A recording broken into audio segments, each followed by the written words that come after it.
If you use a cordless tool, it will run out of power. Welcome to part 2 of my CTC SYS review. How long do the batteries last and how long do they take to recharge? In other words, will you end up waiting for batteries to charge up so you can carry on? Let's see. I bought the Festool battery set that goes with the CTC SYS. You get 4 4-amp batteries and a dual charger so you can charge 2 at a time because the extractor uses 2 at a time. Starting with flat batteries, I charged them all so they were fully charged before starting the tests. Well, I say I fully charged them, but I can't actually be sure. The manual says the solid green light comes on at anything over 80%. I checked the battery as soon as the light went solid green and it said it was fully charged. So how do you know when it's at 100%? Maybe you just have to add another 10 to 20 minutes after the green light goes solid to be sure? Anyway, I ran the extractor on the different power settings to see how long they took to drain the batteries. These batteries don't power the tools, only the extractor, so using the extractor with a tool shouldn't affect these timings at all. Starting with full power, I ran the extractor continuously until the batteries were spent.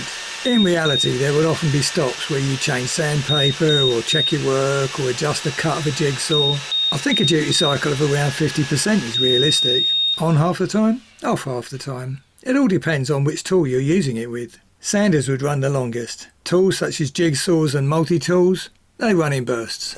Anyway, at full power the extractor ran for just over 10.5 minutes, which could be up to around 20 minutes with a 50% duty cycle. Now I've got a set of batteries that need charging, so I pop them in the charger to see how long that takes.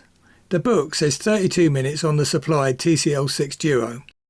From what I observed, that's likely to be wrong. To start, the batteries were over temperature. This was a worst case scenario as the extractor was run continually, but sanding for 10 minutes, that's not unfair. If I was using a jigsaw or multi-tool for example, it is likely the batteries would be cool enough to charge straight away, and that would make the quoted 32-minute charge time a bit more likely. But with Sanders, well, sorry, this is realistic.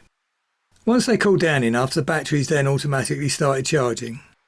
One took around 10 minutes to cool down and the other took 17. No idea why. But then when I checked the second set, one took 11 minutes and one took 12 minutes to cool down. So it is a variable thing.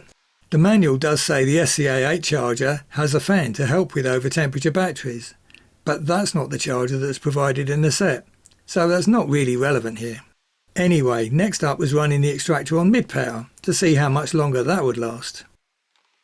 When you're running the tool, you get 2 warning beeps at around 85% usage to warn you the batteries are running low, 3 beeps at just over 90% use and 4 beeps at around 95% use to say it's literally just about to shut down. It actually took around 15 minutes to shut down, which could be around 30 minutes with the usual 50% duty cycle. Finally, I ran the extractor on low power.